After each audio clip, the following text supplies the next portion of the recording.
Welcome back, friends. Now we have to take up very briefly Joseph Jungmann. He was a German theologian, a Jesuit. He avoided World War II in an Austrian convent, writing his tome. He was a liturgical pioneer at the Vatican.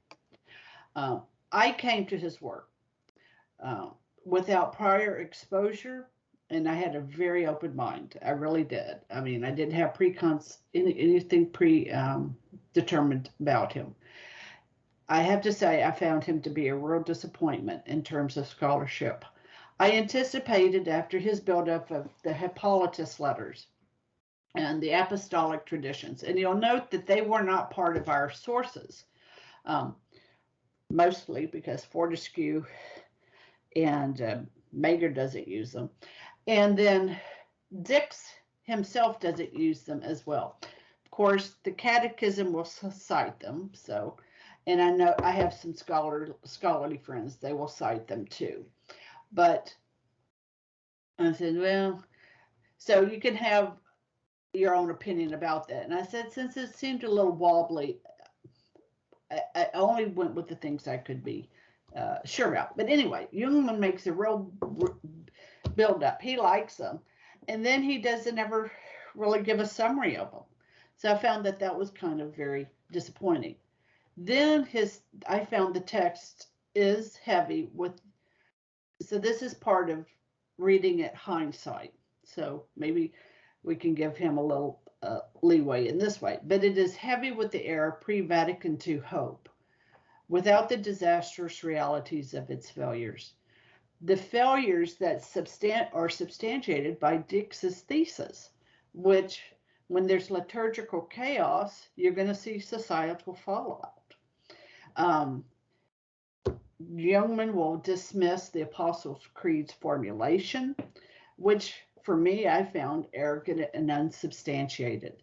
The presumption of proof lies with him, with Jungmann, from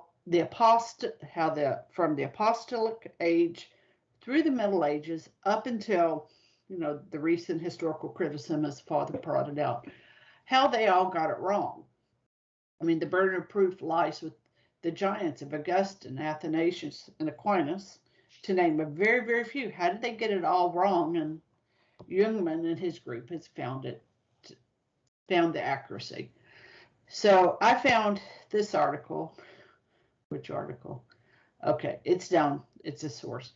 And I agree with it. Many of these presuppositions or themes overwhelm the research of the original sources. So Jungmann's going to go to the original sources, but because he has such a presupposition of whatever was going on it's hard to get to the sourcing without a lot of overlayer of his opinion. The spirit of Vatican II. Yes, totally undefined. That's right. That's right.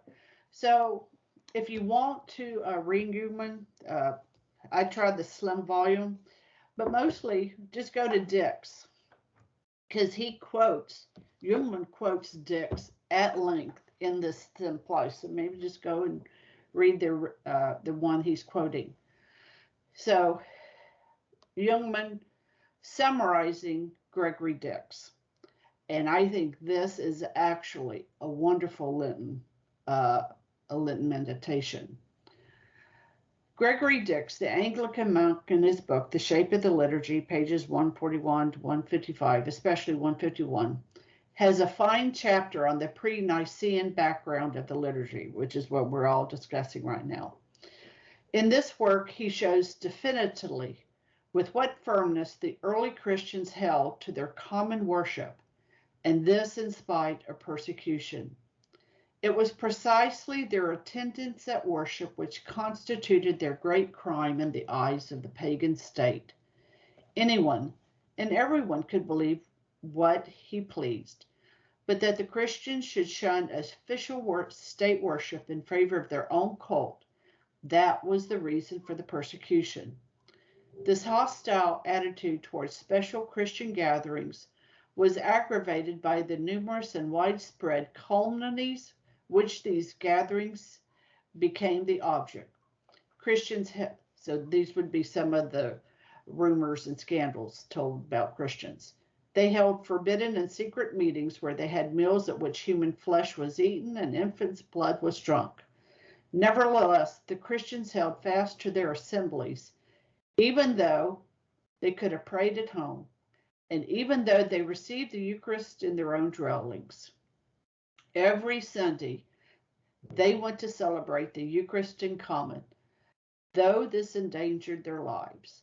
Even at this early period, the Christians must have had the same thought that was expressed by the martyrs of Abinettia during the Diocletian persecution. We cannot survive without the Eucharist. The Eucharist celebration cannot be superseded. So that is that. Alcuin Reed, The Organic Development of the Liturgy. I do have a nota bene at the bottom that there's allegations of scandal with Reed, but it still was a book that I know was read in some seminaries. His thesis: from the very liturgical beginnings and through 2,000 years of development, we came to receive our Mass and our sacraments. Pope Benedict XVI, then Cardinal Ratzinger, began explaining and developing this in his book, The Spirit of the Liturgy. Another tone there. That's a good book. Step by step throughout his pontificate. Ratzinger, quote, reminded me of, Garden of Graces. So that's another show I have. So Ratzinger is going to use this analogy. Just as a gardener cares for a living plant as it develops, the rules it obeys, so the church ought to give reverent care to the liturgy through the ages, distinguishing actions that are helpful and healing from those that are violent and destructive. The rite is something, this is still Ratzinger and Reed. The rite is something of benefit that is given to the church, a living form of paradosius, the handing on of tradition. And then finally, the reform of the Roman liturgy, Monsignor Klaus Gamber. In their origins, the forms of Christian worship, so far as it is in relation to Judaism, is concerned, were nothing fundamentally new. So he's echoing the scholarship of Father Mager discussed earlier. So I'm trying to show that there's a modern writer who will say that, it's the elements of Jewish liturgy, Jewish ritual, Jewish ceremony will be seen in the Mass. So conclusion and exhortation. I don't know. I might save this. I might save this conclusion for the next episode because I really want to get your thoughts on it, because it's going to dovetail what you found with your research. Any thoughts up to all of this, Father? No. All right, my friends. We're going to pick up, what do our young men, our high school men, have to think about all of this, or at least some of them, in the next episode. Till then, Fides et Ratio.